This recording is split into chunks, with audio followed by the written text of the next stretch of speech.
Olá, boa tarde. Muito boa tarde. Hoje é quinta-feira e as consequências das chuvas que castigaram o estado desde a semana passada ainda estão por todos os lados. 26 municípios decretaram situação de emergência e Alvorada anunciou que vai decretar calamidade pública devido à falta de água. Bom, o repórter Newton Schiller esteve agora há pouco na cidade, agora está chegando aqui no estúdio.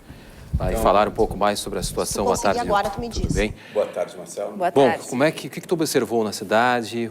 Quantas pessoas foram atingidas com essa falta de água? Como é que está a situação? Pois é, Marcelo, a situação realmente é muito dramática em Alvorada, porque toda a população, são 210 mil habitantes, que estão sem nenhuma gota de água na torneira. Por que isso?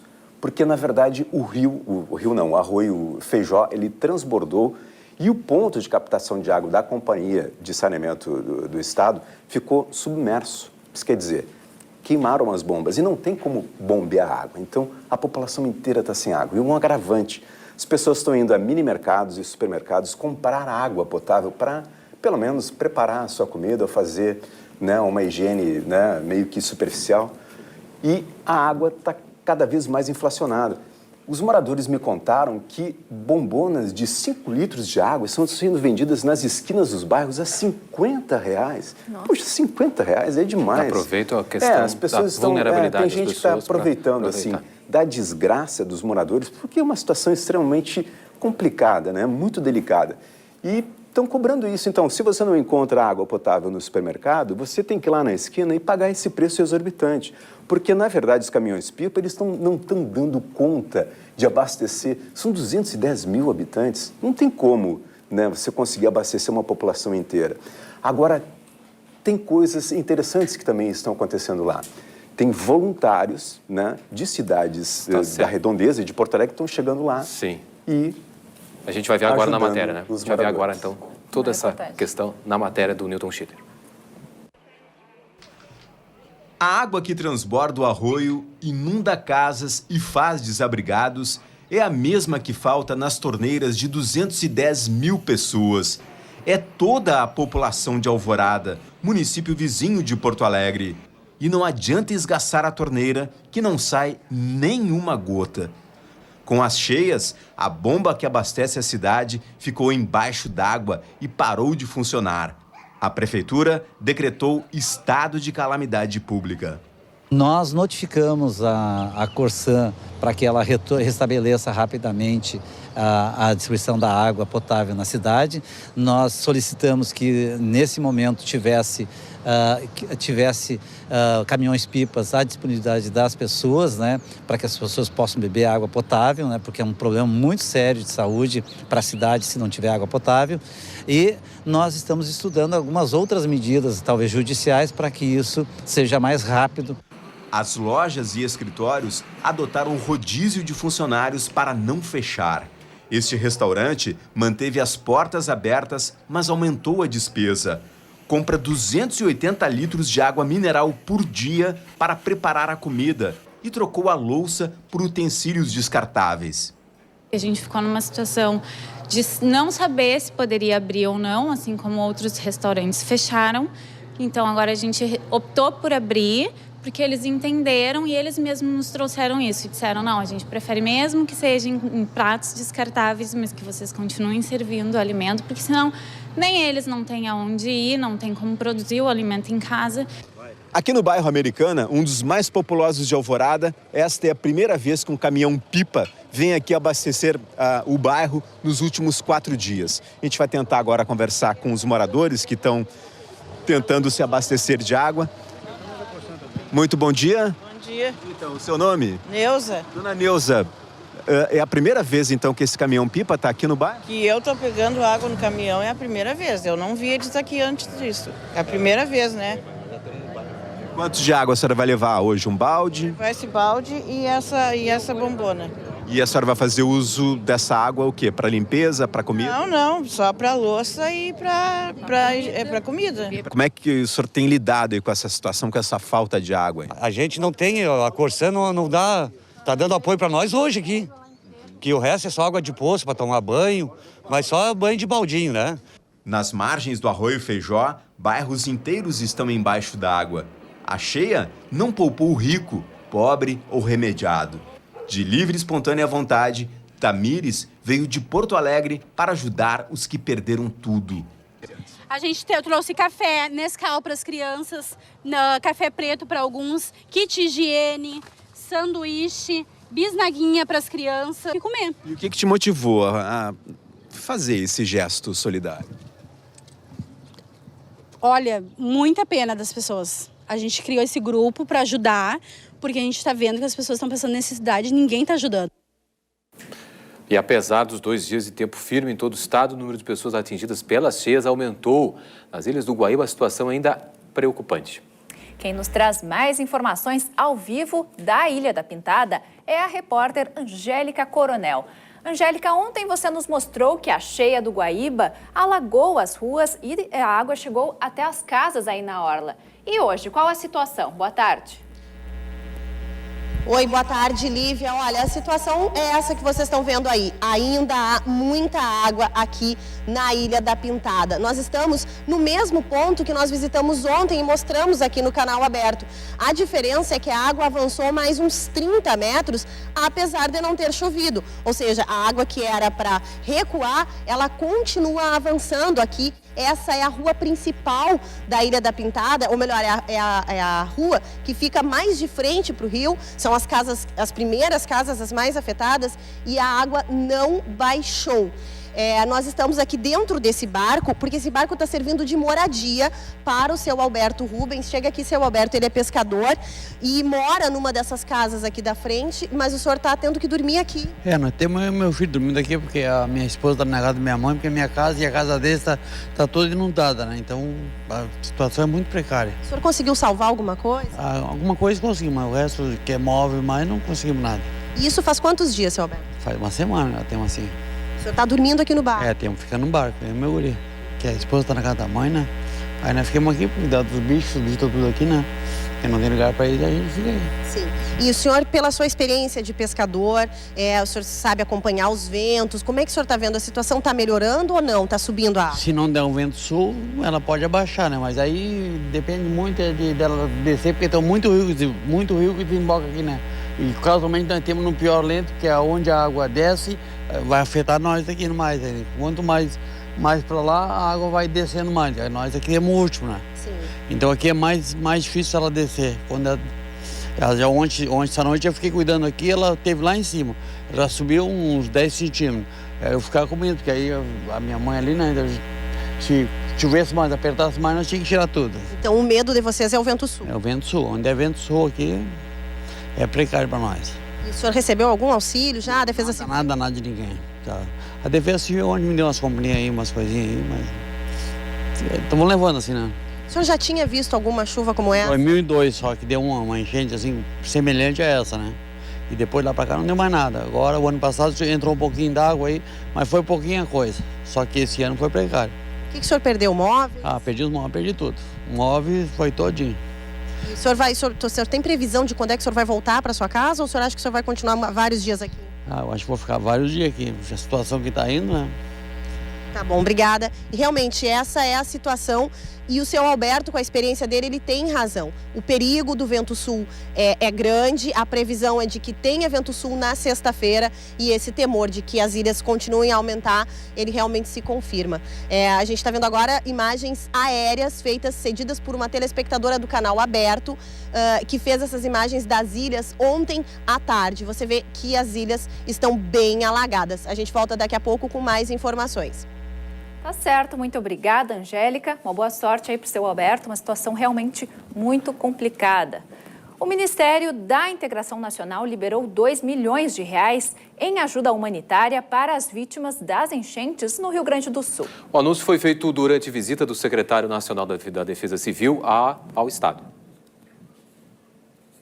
Os recursos vão ser investidos em cestas básicas, água e kits de higiene e limpeza que vão ser distribuídos às vítimas das cheias.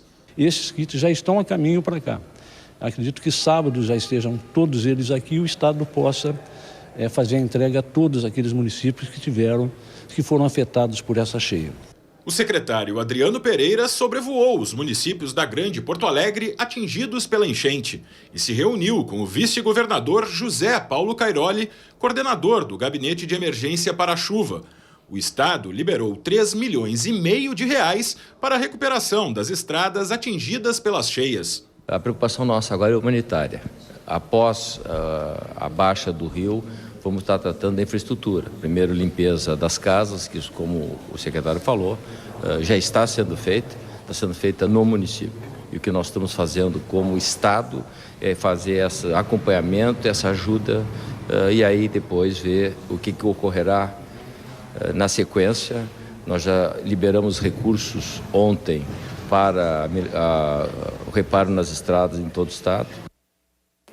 O excesso de chuva faz muitos estragos nas cidades, como percebemos nos últimos dias, com enchentes, pessoas desabrigadas e desalojadas. Mas a precipitação em grande quantidade e a umidade também traz transtornos para a agricultura. Nós vamos conversar agora com Flávio Abreu Calcanhoto, gerente de planejamento da Emater. Boa tarde. Boa tarde. Quais são as culturas, então, que foram mais afetadas, que a Emater pode calcular, assim, que teve mais prejuízos aqui no estado? Bom, de imediato, assim, nós procuramos trabalhar e fazer uma investigação mais apropriada de qual o nível de perda, da vulnerabilidade que as precipitações acabaram causando no estado. Hoje, para que os espectadores possam ter uma ideia, se nós traçarmos uma linha imaginária do município de Bagé em relação a Porto Alegre, nessa região, no entorno, choveu aproximadamente, na média, variando, de 150 a 200 milímetros, o que é um volume muito grande para esse período. À medida que vamos nos afastando dessa região, as precipitações vão diminuindo um pouco, mas não tão significativamente. 100 milímetros, 80 milímetros e assim por consequência. Isso tem feito uma mudança no quadro de normalidade do estado do Rio Grande do Sul. O que nós temos observado, e agora é um período das principais culturas, é o trigo, na questão dos grãos, né? Algumas regiões, como os campos de cima da serra, onde está finalizando o plantio, não está sendo possível ser realizado. Nos locais onde já foi realizado o plantio, o nascimento pode estar sendo prejudicado. Nós ainda não temos os parâmetros nesse momento. O mesmo vale para as outras atividades produtivas, interferindo, por exemplo, nas pastagens, estão afetando a pecuária, tanto a de corte como a leiteira, né? O impacto mais imediato, normalmente, quando ocorre essas circunstâncias, são nos hortigranjeiros, que são reflexos, são plantas que têm um ciclo mais curto e onde há um excesso de precipitação, seja pelo excesso de umidade ou mesmo por mudança de luminosidade e as questões de temperatura, prejudicam bastante o crescimento. A Emater já consegue fazer uma projeção dos prejuízos aqui no estado? Por solicitação do secretário da Secretaria de Desenvolvimento Rural e Cooperativismo, ao qual a Emater está ligada, foi feita uma solicitação para que a gente pudesse ter um levantamento mais preciso. Hoje, a entidade está presente nos 497 municípios do estado, nós estamos em 495. Então, foi feito um alerta para que todas as nossas unidades operacionais, né, os escritórios municipais, nas 12 regiões onde nós estamos estabelecidos no estado do Rio Grande do Sul, que façam uma coleta das informações, fundamentalmente naqueles locais onde há uma perda mais expressiva, identificando entre criações e cultivos qual é a magnitude dessas perdas. Provavelmente até sexta-feira já teremos uma boa aproximação, que é quando a gente está finalizando a solicitação, para que a gente possa encaminhar à Secretaria essas informações. E há alguma espécie já de projeção em relação ao auxílio, né, que esses agricultores vão precisar de agora em diante? Bom, essas medidas aí competem mais exatamente a questão de governo do Estado, né? Nós temos o papel de informar e fazer a atividade de assistência técnica e extensão rural, ou seja, a proximidade das políticas públicas chegando aos agricultores do Rio Grande do Sul. Tá certo, então. Flávio Abreu Calcanhoto, gerente de planejamento da Emater, muito obrigada pela sua presença aqui no Canal Aberto. Muito obrigado. A chuva deve voltar no fim do dia em algumas regiões do Rio Grande do Sul. Em Porto Alegre, a previsão é de poucas aberturas de sol nesta tarde e máxima de 21 graus. Pode chover à noite. Mesma condição em Guaíba, faz 20 graus. Muitas nuvens em Tramandaí, no litoral norte, máxima de 18.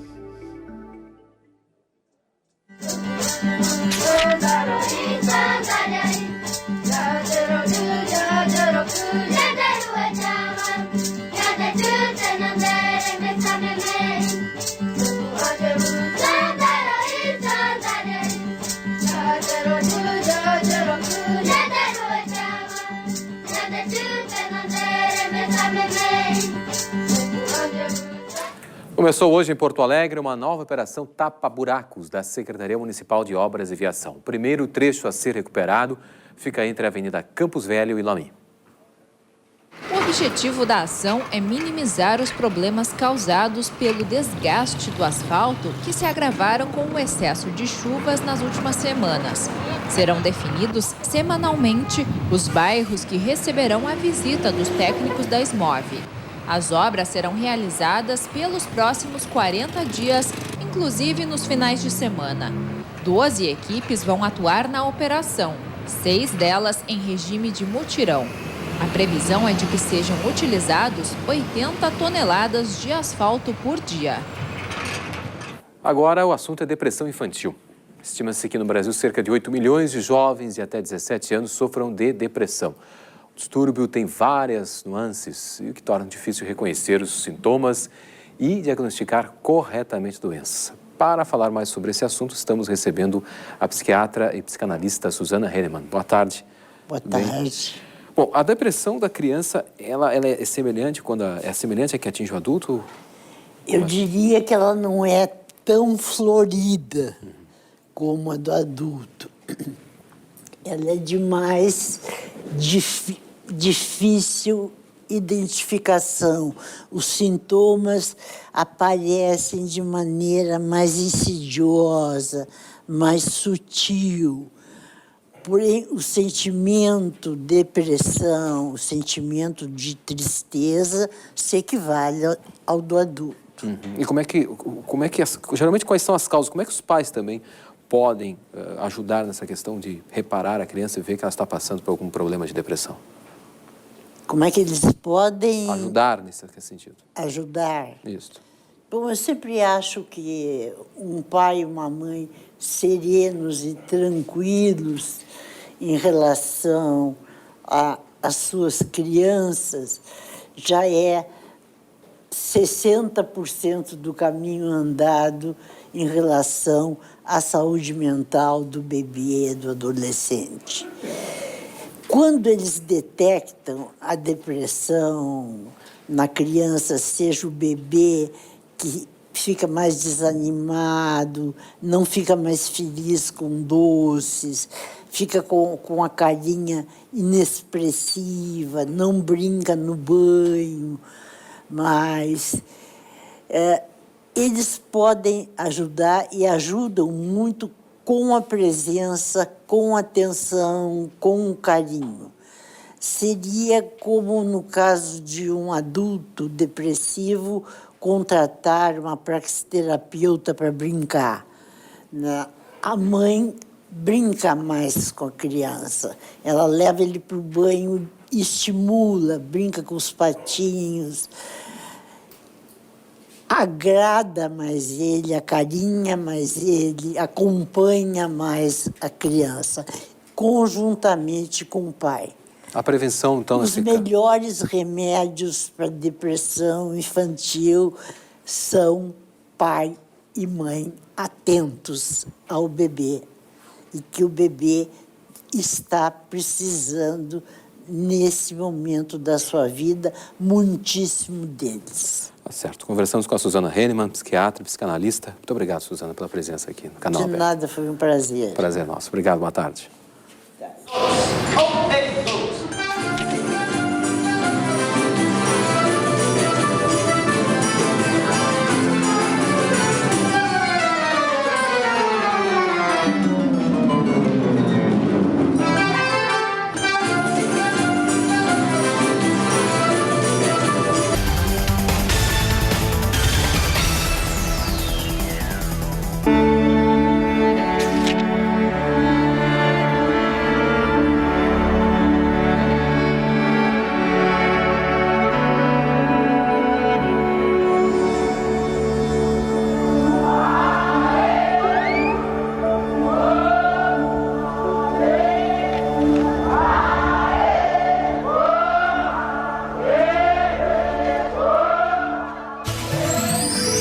A instabilidade volta à Serra Gaúcha nesta quinta-feira. Fez 7 graus ao amanhecer em Caxias do Sul. À tarde, máxima de 16. O norte do estado vai ter pancadas à tarde e à noite. Faz 17 graus em Passo Fundo. Chove no fim do dia em Cruz Alta, no noroeste. Os termômetros marcam 18 graus. Dezenas de pessoas que vivem às margens do rio Gravataí seguem sem previsão de retorno para suas casas. Aqueles que permaneceram montaram uma rede de solidariedade. A repórter Marta Croce esteve agora há pouco em um dos bairros de Gravataí e nos conta como está a situação no local. Boa tarde, Marta. Boa tarde, Marta. Boa tarde. Bom, a situação continua grave, né? Imaginava-se que o rio já estivesse com 2 dias sem chuvas, baixando o nível, mas o rio não baixou.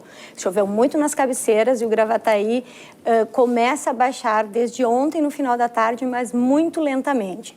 Eu tive num bairro onde tem uma estrutura montada, né? Existe um grupo de trabalho da prefeitura que foi formado para ações de saúde e também ações de assistência social com distribuição de alimentos, mas o que a gente tem visto nesses dias em todos os municípios que tem funcionado muito é a solidariedade entre os moradores. Então, isso é um dado importante de se trazer. Se por um lado o outro colega trouxe a informação de que tem gente que se aproveita dessa situação, e existe sim, a gente tem visto muito roubo, as pessoas têm relatado roubos, mas por outro lado a rede de solidariedade é a coisa que mais emociona nesse momento que a gente tem feito a cobertura dessa situação difícil que o Rio Grande do Sul está vivendo. Com certeza. Então vamos ver na sua reportagem.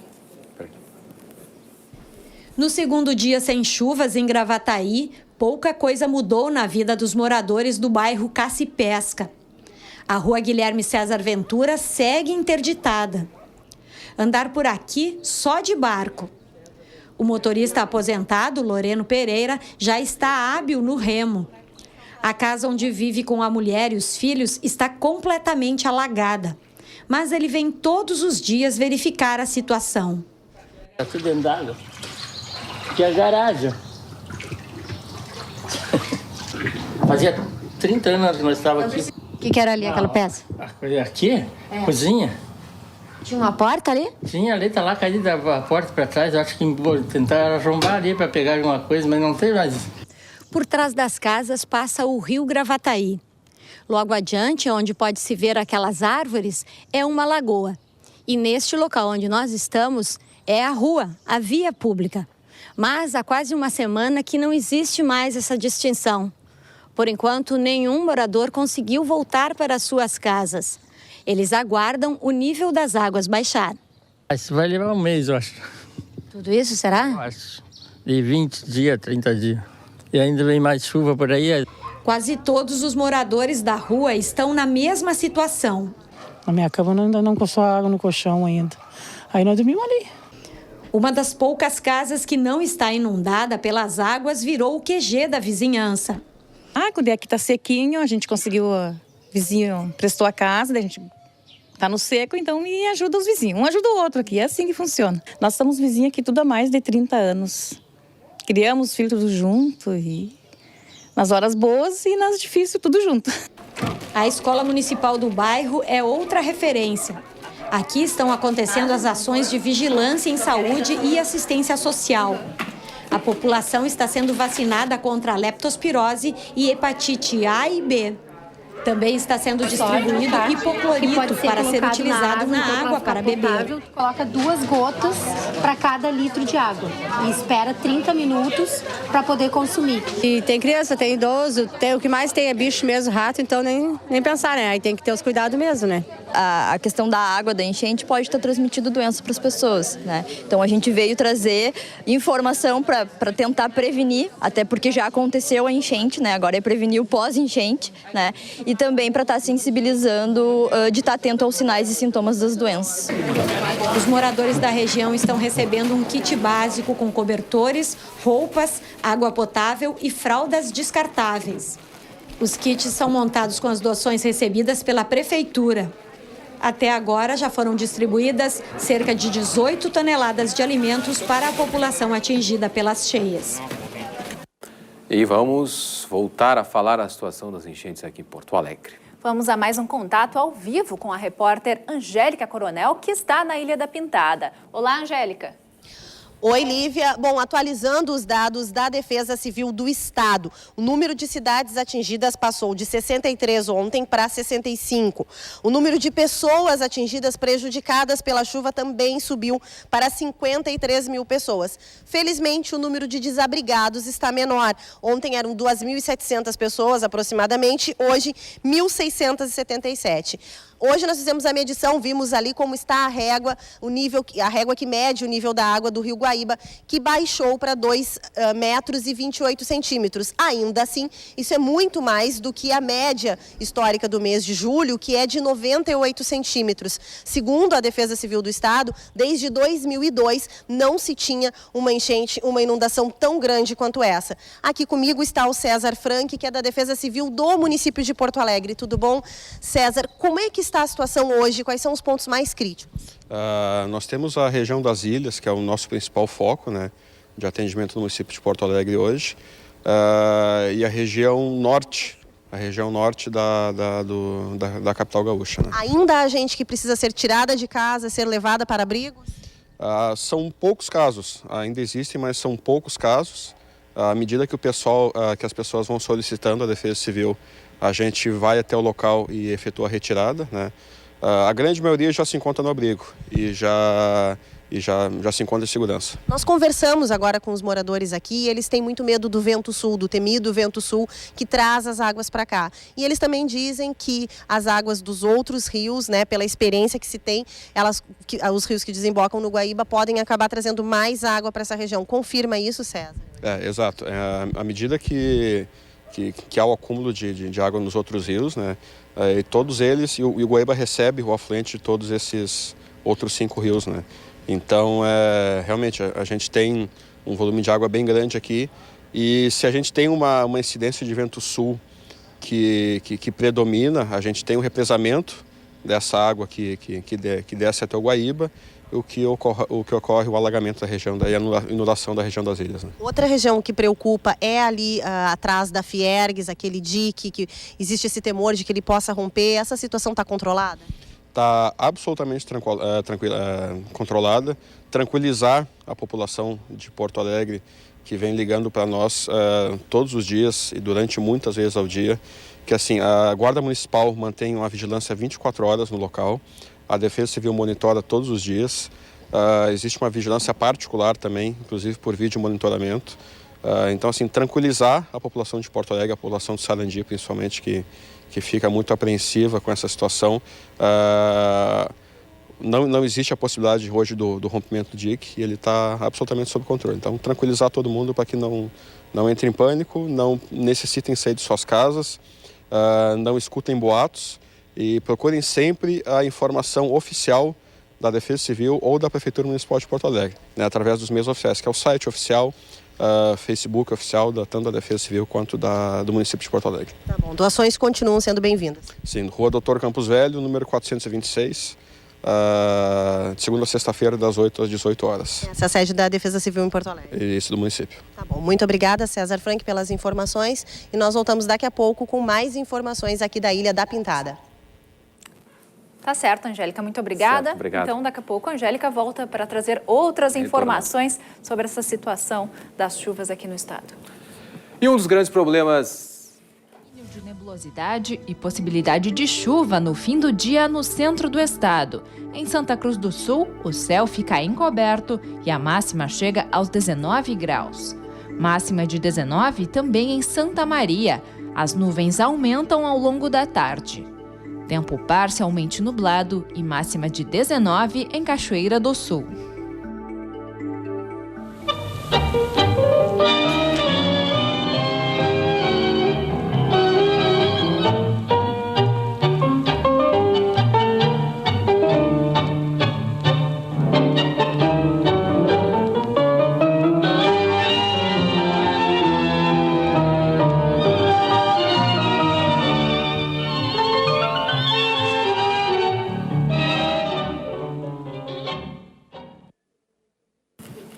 Dados divulgados pelo Cadastro Geral de Emprego e Desemprego de Santa Maria mostram que a cidade está contratando mais do que demitindo.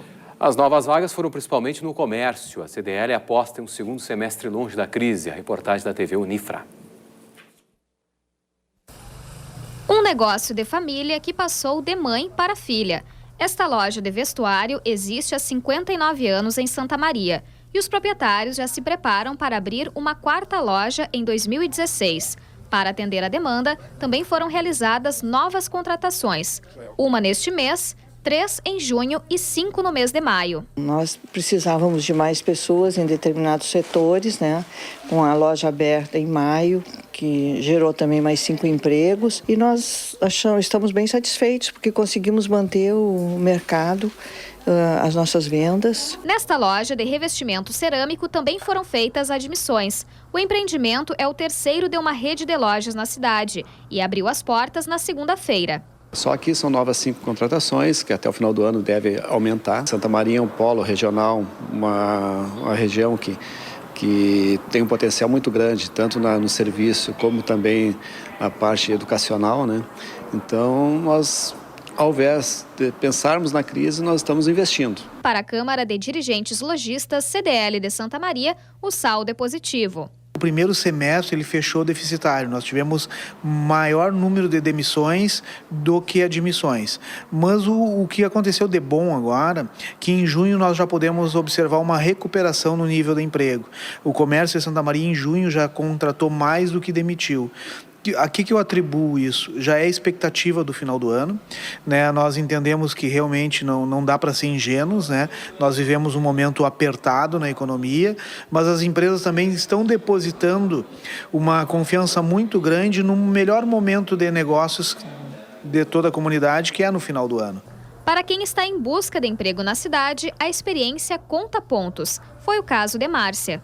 Cada vez que tu tiver mais conhecimento e souber trabalhar, ter numa determinada área, tu nunca vai ficar sem trabalho.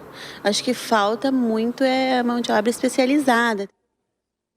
Um dos grandes problemas e que gera muitas dúvidas no divórcio ou na dissolução da união estável é a separação dos bens. Nosso assunto a partir de agora com Fernando Malheiros Filho, advogado da área de Direito de Família.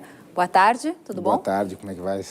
Quais são os bens, então, que entram nessa divisão quando tem o divórcio ou o fim da união estável? Antes de tudo, é preciso saber qual o regime de bens que regula este relacionamento estável, o casamento. Se sabe que as pessoas podem deliberar a respeito disso através de um documento específico, seja um contrato escrito em caso de união estável, seja o pacto antinupcial no caso do casamento. Nós temos grosseiramente falando, há outras hipóteses, 3 regimes de bens. A separação total, comunhão parcial, que é o mais comum, e a comunhão universal, que hoje está praticamente em desuso, em que pese até 1977 fosse o chamado regime legal, ou seja, aquele regime que as pessoas adotam quando não deliberam, quando não contratam. Nessa hipótese da comunhão universal, que eu reitero, está virtualmente em desuso, há uma comunhão absoluta de todos os bens. O que é de um é também do outro. Pertencem a uma única cesta. Na comunhão parcial, nós temos 3 patrimônios distintos. Um que é individual de cada um, ou exclusivo. Então, nós temos 2 cestas patrimoniais, os individuais de cada um, que são os bens que já existiam ao casar ou ao iniciar união estável, que vieram por doação, por herança, ou aqueles que se transformaram em bens que anteriormente eram incomunicáveis e se converteram em bens adquiridos depois, mas trazendo a mesma incomunicabilidade. E, finalmente, o regime da separação total de bens, onde nós temos apenas 2 cestas e não há qualquer tipo de comunhão. O que é de um não pode ser do outro.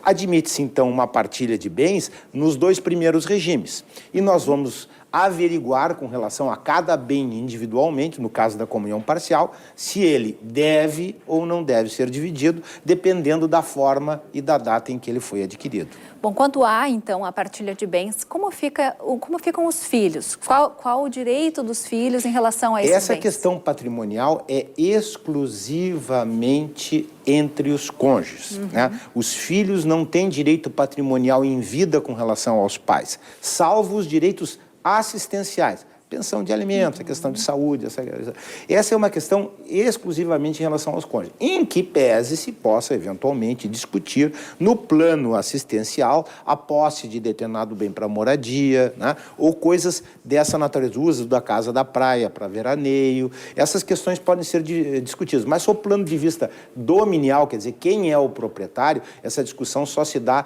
entre os cônjuges, de modo que é eles ou o juiz da causa que vai decidir que bem toca a quem, dependendo dessas regras fundamentais que regulam o que a gente chama de regime de bens. Assim como os bens que podem, então, ser partilhados, o que a gente pode falar sobre as dívidas? Também devem ser partilhadas? A dívida é um bem negativo, mas também deve ser considerada no acervo conjugal. O que pode acontecer é que determinada dívida não seja comunicável em razão da sua natureza. Né? Quer dizer, alguém contrai uma dívida que não seja em benefício da família. Mas, normalmente, aquelas dívidas do negócio, aquelas dívidas pessoais, aquelas dívidas contraídas para adquirir patrimônio, aquelas dívidas contraídas para a manutenção da família, são dívidas também divisíveis. Quer dizer, elas devem compor o patrimônio e devem compor o cálculo de partilha. Né? E elas, então, integrarão na condição de bem negativo também este patrimônio. Exatamente como acontece numa empresa, ativo e passivo. Quando há, por exemplo, um financiamento de um imóvel, como é que fica essa questão? Ele deve ser abatido do monte-mor no sentido de estabelecer os 2 quinhões. Não é uma matemáticazinha muito fácil, eu demoraria algum tempo aqui para explicar, mas eu posso afirmar isso peremptoriamente. Ele deve ser considerado no monte dos bens, de forma que aquele patrimônio, né, deve ser considerado com o abatimento da dívida. E só aí nós vamos saber qual será o quinhão de cada um. Tá certo. Fernando Malheiros Filho, advogado de Direito de Família, muito obrigada. E eu que agradeço, estarei sempre à disposição.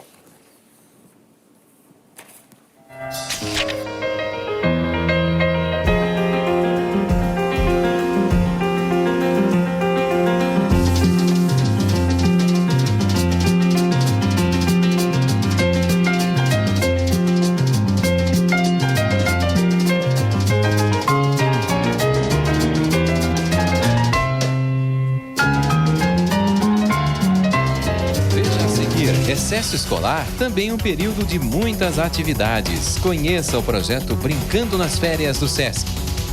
E depois do intervalo, a década de 1980 do Grêmio no Estádio Olímpico Monumental.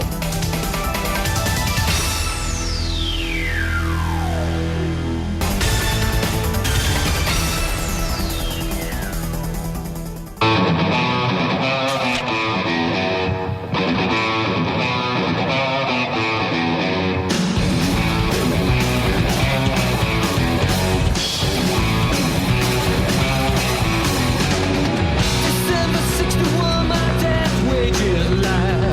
Still on that side.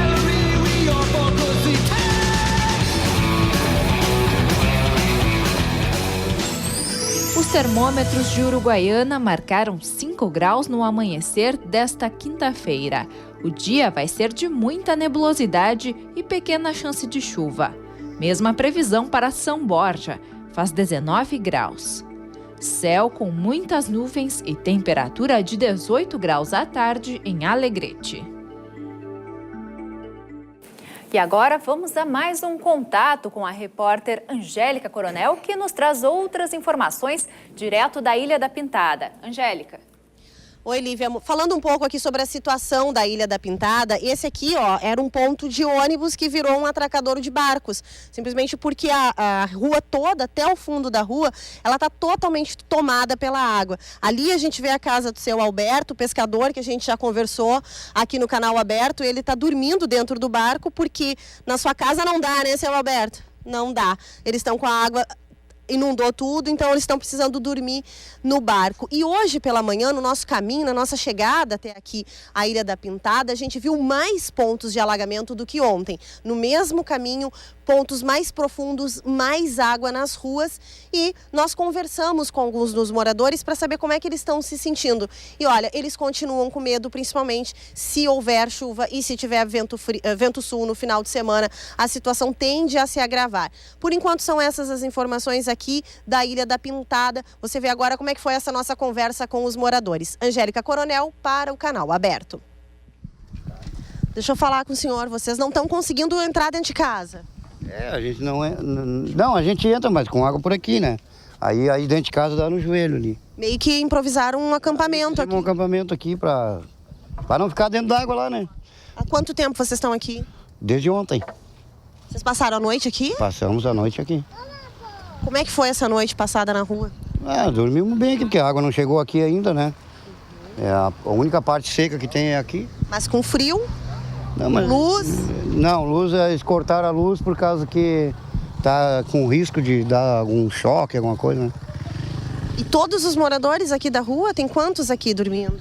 Não, por enquanto só tá nós, os outros estão nos abrigos. O senhor não quis ir para um abrigo? Não, eu quero ficar aqui perto de casa.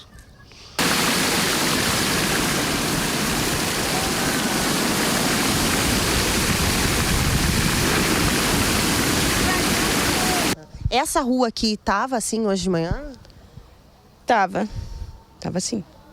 Qual é o sentimento que vocês têm aqui? Pode subir mais essa água? Pode subir mais. Pelo menos foi o que a gente foi informado, que pode subir mais. E aí, o que a senhora está fazendo para se prevenir? O que eu estou fazendo há 3 dias aqui na frente do portão. No portão. Por quê? Porque a minha casa está com meia casa de água. Não tem como ficar dentro. Não tem muito o que fazer? Não. Como é que está a situação? A senhora acha que piorou a situação aqui? Piorou. Agora, pela manhã, eu cuidei na minha casa, em 20 minutos tapou o relógio da água. Então, tá piorando a situação. E parece que a previsão é de chuva, né? Moço, posso falar contigo? Você tá vindo lá do fundo da ilha? Sim. Como é que tá lá? Tá cheio também. O acesso na estrada não tá tão ruim, mas a comunidade ali pela parte do rio tá bem complicado. Isso começou quando? Começou ontem, hoje? O dia que deu a maior cheia mesmo começou na segunda-feira passada pela noite, que deu um vento sul e represou muito a água. Então tá cada dia subindo mais e de ontem para hoje também subiu bastante.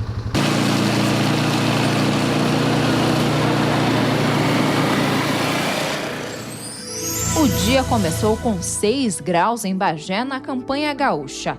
Previsão de céu com muitas nuvens e poucas aberturas de sol.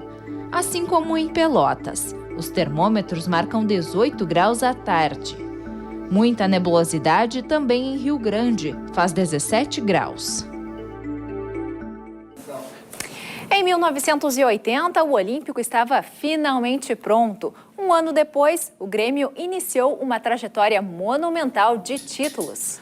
Na quarta reportagem da série sobre o Estádio Olímpico, o Campeonato Brasileiro, a Libertadores e o Mundial são lembrados pelos craques tricolores da década de 80. Depoimentos exclusivos gravados pela equipe do TVE Repórter.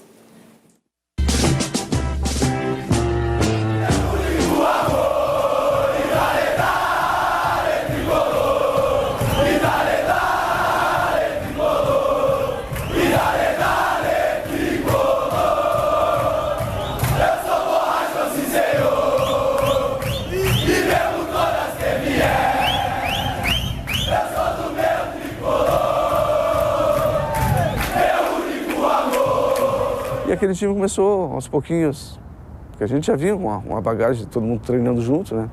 Começou aos pouquinhos a dar certo, foi indo e chegamos à semifinal e à final, fomos campeão do Brasil contra o São Paulo, que a gente tinha perdido de 3-0 lá, ganhamos o jogo aqui 2-1 e fomos para lá com o São Paulo com 7 jogadores de alto gabarito e jogadores selecionáveis, né? Mais Dario Pereira, que era o Uruguai, também da seleção. E conseguimos aquela vitória, que foi o primeiro grande passo do Grêmio ser conquistador além fronteiras do Rio Grande do Sul. Chuveiro na área para Renato Sá, subiu para a cabeçada, atrasou para o Baltazar, matou no peito, experimentou uma bomba, tirou! Gol do Grêmio, Baltazar! 1-0, senhores! Pode fazer do Grêmio com 77 anos, campeão brasileiro em 1981. Eu tenho da decisão da Libertadores. De que eu sempre fui de acordar cedo.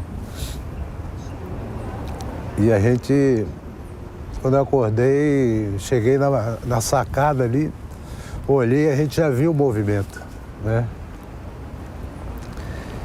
E aquilo começava a fazer com que você começasse a fazer um filme do que aquele dia traria, né?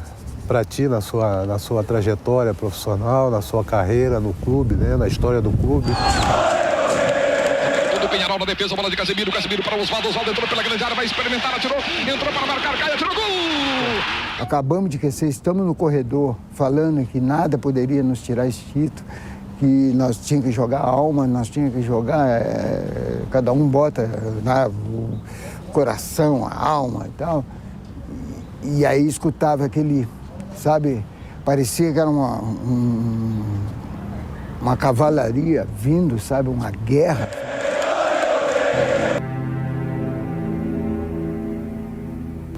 Aí comecei a lágrima sair, entendeu? Que aí eu vi que realmente que as grandes batalhas, as grandes disputas é daqueles homens que têm perseverança, que quer e que busca.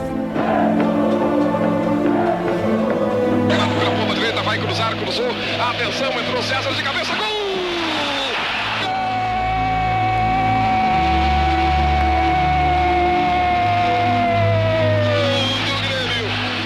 Fábio e eu e mais alguns dirigentes ficamos ali do vestiário, que tem aquela reza final, aquele abraço final, para fechar. E fomos, eu tinha sempre assistido num lugar à direita da tribuna com a minha família. Não era tamanha a quantidade de povo ali, não teve como entrar. E o doutor Fábio, agora nós não vamos assistir o jogo. Porque não se pode ir no gramado, né? Mesmo sendo presidente do clube, não pode, que a Conmebol não permite, existia um número certo de pessoas para ficar lá. Então, eu me lembrei que no refeitório do clube tinha um lugar, se subisse numa mesa, a gente enxerga todo o gramado com a visão privilegiada, porque não tem ninguém para atrapalhar, enxerga todo o gramado. Foi ali que o doutor Fábio e eu assistimos o jogo. Foi ali que nós somos campeões da América.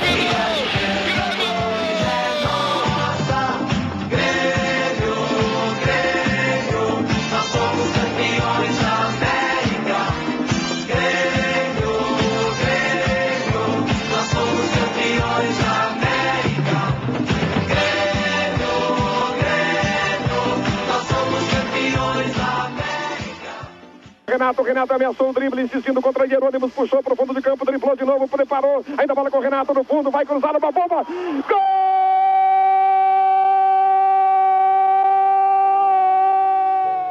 Está Caio livre pela ponta esquerda, bola passada para Caio, recolheu, dominou, cercado pelo Vermair, procura passar pelo Vermair, dominou de perna direita, levantou para Tarcísio, deixou passar para Renato, preparou, de perna esquerda, tira gol! Gol!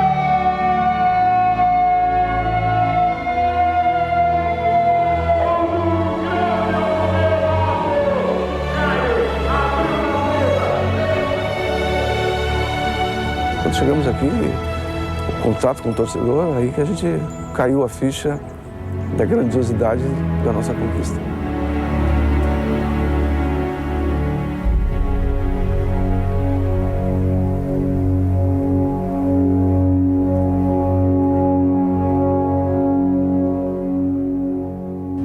parecia um Grenal. Loucura, loucura. O campo cheio. E os caras querendo que a gente fosse lá dentro do campo, que a arquibancada cheia, que não cabia todo mundo aqui. Isso aqui tudo lotado. E aí fomos lá dentro do campo um pouquinho, nossa. Então não conseguia caminhar. Nós ficamos umas 3 horas aqui dentro, aqui, festando com os caras. Aí que tu vê mesmo que realmente tudo isso aí, a Libertadores, o Mundial, tudo valeu a pena, né? Uma coisa que fica gravado, sabe? Até nós iremos, para o que der e vier, mas o certo é que nós estaremos. E amanhã, as conquistas tricolores na década de 1990. A Fundação de Esportes e Lazer do Rio Grande do Sul está abrindo o calendário Paradesporto 2015 e aqui no estúdio a professora Leísa Brinhol Delano, técnica em esporte e lazer da Fundergs. Boa tarde, Leísa. Boa tarde, Marcelo. Boa tarde a todos os telespectadores aqui da TVE. E o que está sendo esperado? O que está sendo esperado nesse calendário? Quais são as atividades previstas para esse calendário Paradesporto da Fundergs? Isso. Representando aqui o grupo do Paradesporto no Rio Grande do Sul, que é um grupo muito unido, muito organizado, né? Nós estamos com 3 competições que vão ocorrer em agosto e setembro. Né? Estamos com as inscrições abertas no site da Fundergs, no www.fundergs.rs.gov.br, né? E são 3 competições que é o Parasergs, o Paragirgs e o Jogo Aberto dos Surdos, né? Um cuidado e um destaque especial à competição do Parasergs, que é uma seletiva para as Paralimpíadas Nacionais, que ocorrerão esse ano de 23 a 28 de novembro em Natal, Rio Grande do Norte, né? E o destaque todo especial aí, porque o Rio Grande do Sul vem cada vez mais se destacando no ranking. Então, ano passado, nas Paralimpíadas, tiveram 25 estados inscritos e nesse ranking o Rio Grande do Sul está em 10º lugar. Essas 3 competições acontecerão em cidades diferentes? Sim, a Fundergs, né, ela tem polos regionais de esporte e 3 polos vão sediar essas competições, que é na Universidade de Passo Fundo, para Sergs, o Paragirgs na Universidade Federal de Pelotas e o Jogo Aberto dos Surdos na URI, em Santo Ângelo, né? Esses são os municípios que vão sediar. Existe uma mobilização bem grande das pessoas com deficiências e todos os envolvidos, dirigentes municipais, entidades, associações, né? Escolas privadas e públicas que estão se mobilizando neste período de inscrições, que começou no dia 20 e vai a 31 de julho para Sergs, e o Paragirgs, me desculpem, e o Jogo Aberto dos Surdos vai até o dia 8 de agosto. Alguns exemplos de modalidades que serão disputadas? Sim, vôlei de praia, xadrez, atletismo, esgrima de cadeira de rodas, basquete em cadeira de rodas e também um destaque para o goalball, que é uma competição específica do Paradesporto. Então a expectativa é estimular bastante então os estudantes, as pessoas com deficiência a participar desses jogos, né? Com certeza, convocar e te agradecer o espaço de estar divulgando, né, atendendo a uma política pública de esporte voltada à inclusão. A Fundergs abre as inscrições e conta com a cooperação e com o apoio de todos os envolvidos. O site da Fundergs, o pessoal fazer inscrições é no próprio site? No próprio site. Qual é o site? www.fundergs.rs.gov.br. Tá certo. Leísa Brinhol Delano, professora, técnica em esporte e lazer da Fundergs. Obrigado. Muito obrigado. Te agradeço em nome do nosso presidente Cassia Carpes, né? Acreditamos no esporte como um agente de transformação social e principalmente estamos atendendo aí a demanda regional do nosso estado, que é das pessoas com deficiência. Com certeza. Obrigado, Leísa. Obrigada. Um abraço. Boa tarde.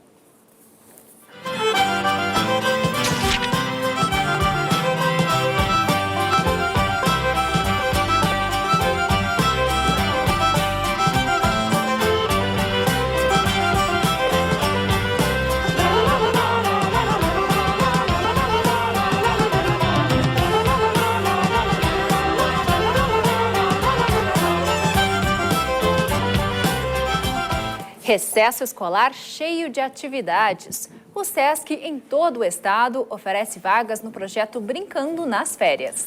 Na página do Serviço Social do Comércio estão as cidades que desenvolvem a recreação no mês de julho. A que a gente vai mostrar agora é em Cachoeira do Sul. A reportagem é da TV local.